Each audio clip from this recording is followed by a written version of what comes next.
അസ്സലാമലൈക്കും. ഞാൻ സഹില, മലപ്പുറം സ്വദേശിയായിരുന്നു.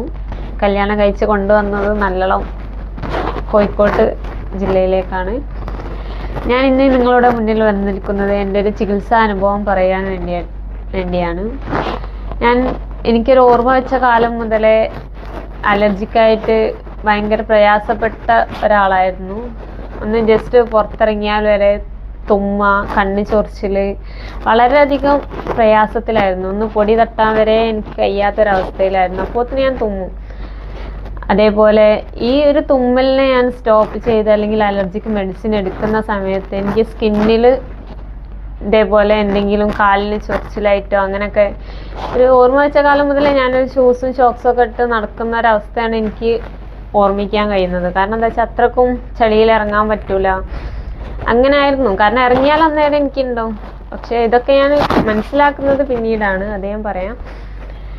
ഇങ്ങനെ കണ്ടിന്യൂ ആയിട്ട് ഓരോ മെഡിസിൻ എടുത്ത് ഇടയ്ക്ക് ഹോസ്പിറ്റലൈസ്ഡ് ആയിട്ട് അങ്ങനെയൊക്കെ കുട്ടിക്കാലത്ത് എനിക്കതാണ് ഓർമ്മ ഉള്ളത്. നല്ലൊരു സമയം എന്ന് വെച്ചിട്ടുണ്ടെങ്കിൽ എല്ലാ മക്കളും കളിക്കുന്നത് പോലെ എനിക്ക് കളിക്കാൻ സാധിച്ചിട്ടില്ല. ഞാനിങ്ങനെ ഒരു പുറത്തിറങ്ങാൻ കഴിയാത്തൊരവസ്ഥ തന്നെ ആയിരുന്നു. കാരണം ഒരു യാത്ര ചെയ്തിട്ടുണ്ടെങ്കിൽ പിറ്റേന്ന് എനിക്ക് കഫക്കെട്ട്, ഇത്തരത്തിലുള്ള പ്രയാസങ്ങളൊക്കെ അനുഭവിച്ച് പോകുന്ന വലിപ്പം വെച്ചിട്ടും ഇതേ അവസ്ഥ തന്നെയാണ് കണ്ടിന്യൂ ചെയ്തത്. ശ്വാസമുട്ടൽ ഉണ്ടായിരുന്നു, അത് കാണിക്കും. അല്ലെങ്കിൽ ഡീപ്പ് ലെവലിലുള്ള ഒരു ശ്വാസതടസ്സം വന്നിട്ടുണ്ടെങ്കിൽ അത് കാണിക്കും. അപ്പം മെഡിസിൻ എടുക്കും, അത് മാറി.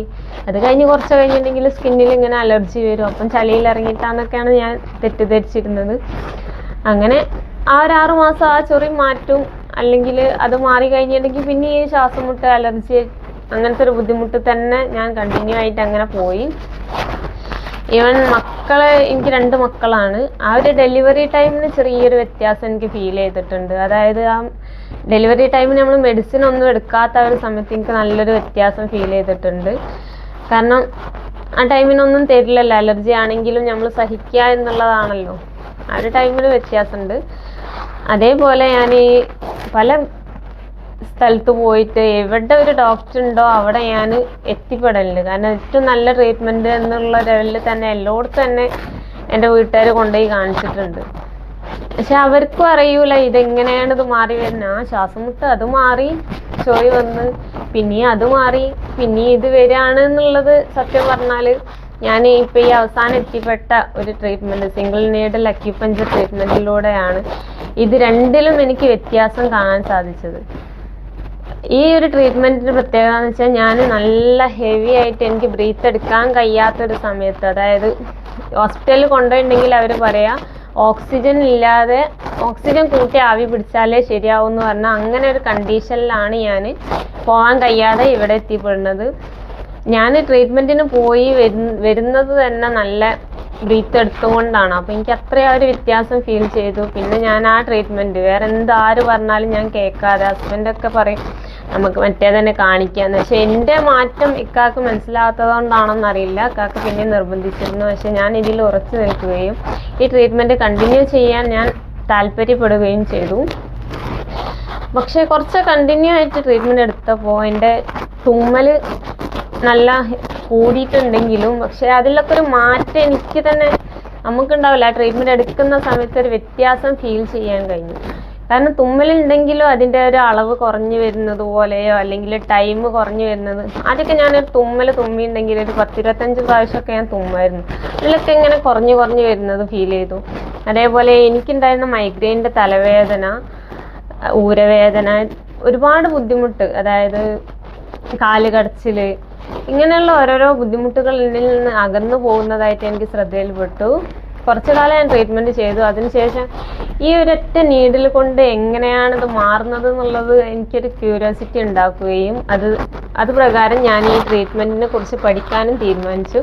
അങ്ങനെ ഞാൻ 18th ആൽഫയിൽ വന്ന് ജോയിൻ ചെയ്യുകയും ഈ ട്രീറ്റ്മെൻറ്റിനെ കുറിച്ച് പഠിക്കാൻ തീരുമാനിച്ചു. ഈ ട്രീറ്റ്മെൻറ്റിനെ കുറിച്ച് പഠിക്കാൻ തീരുമാനിക്കുകയും ട്രീറ്റ്മെൻറ്റ് ചെയ്യുകയും ചെയ്തപ്പോൾ എനിക്ക് കറക്റ്റായിട്ട് എൻ്റെ ശരീരം എന്താണെന്ന് മനസ്സിലാവുകയും അതിനനുസരിച്ച് ഞാൻ ഫോളോ ചെയ്യുകയും ചെയ്തു. അതിൻ്റെ ഫലമായി തന്നെ എനിക്ക് നല്ല വ്യത്യാസം, കാരണം പിന്നീട് എനിക്ക് അങ്ങനെ ഒരു അസ്വസ്ഥത എൻ്റെ ലൈഫിൽ ഉണ്ടായിട്ടില്ല എന്ന് മാത്രമല്ല, യാത്ര പുറത്തിറങ്ങാൻ കഴിയാത്ത ഞാൻ പല സ്ഥലങ്ങളിൽ യാത്ര ചെയ്യാനും മക്കളെ നോക്കാനും എൻ്റെതായിട്ടുള്ള എല്ലാ കാര്യങ്ങൾക്കും എനിക്ക് ഭയങ്കര ഒരു ഫീലിംഗ് ഉണ്ടായി. കാരണം ഞാൻ എന്തൊക്കെ പ്രയാസങ്ങൾ അനുഭവിച്ചിരുന്നോ അതൊന്നും എൻ്റെ ലൈഫിൽ എനിക്ക് കാണാൻ പോലും പറ്റിയിട്ടില്ല. അതുകൊണ്ട് ഈ ഒരു ട്രീറ്റ്മെൻറ്റിൽ ഞാൻ ഉറച്ച് വിശ്വസിക്കുകയും ഇത് കണ്ടിന്യൂ ചെയ്യുകയും ചെയ്തു. ഇപ്പോൾ പഠിച്ചു കഴിഞ്ഞപ്പോൾ എനിക്ക് എൻ്റെ കൂട്ടുകാരോട് പറയാനുള്ളത്, ഏതൊരു ട്രീറ്റ്മെൻറ്റും നമ്മൾ ട്രൈ ചെയ്യുന്നത് പോലെ ഒന്ന് ട്രൈ ചെയ്യാനെങ്കിലും സിംഗിൾ നീഡിൽ അക്യുപഞ്ചറിൽ എത്തിപ്പെടണമെന്ന് മാത്രമാണ്. കാരണം എന്തായാലും നമുക്ക് മുന്നോട്ടുള്ളൊരു ലൈഫ് അത് തരാൻ കഴിയുന്ന ഒരു ട്രീറ്റ്മെൻ്റ് ആയിട്ട് ഞാൻ എൻ്റെ ജീവിതത്തിൽ കണ്ടൊരു ട്രീറ്റ്മെൻറ്റാണ് സിംഗിൾ നീഡിൽ അക്യുപഞ്ചർ. എനിക്ക് മുന്നോട്ടൊരു ജീവിതം തന്നത്, അല്ലെങ്കിൽ ഈ ഒരു അലർജി പേഷ്യൻ്റായി ഞാൻ ജീവിതകാലം കഴിച്ചു കൂട്ടേണ്ടത്, അതിൽ നിന്നൊരു മാറ്റം വന്നത് സത്യം പറഞ്ഞാൽ ഈ ട്രീറ്റ്മെൻറ്റിൽ തന്നെയാണ്. എല്ലാവരും ഇതിനെ ഒന്ന് പരീക്ഷിക്കുകയെങ്കിലും ചെയ്യണമെന്ന് ഞാൻ എൻ്റെ കൂട്ടുകാരോട് അഭ്യർത്ഥിക്കുകയാണ്.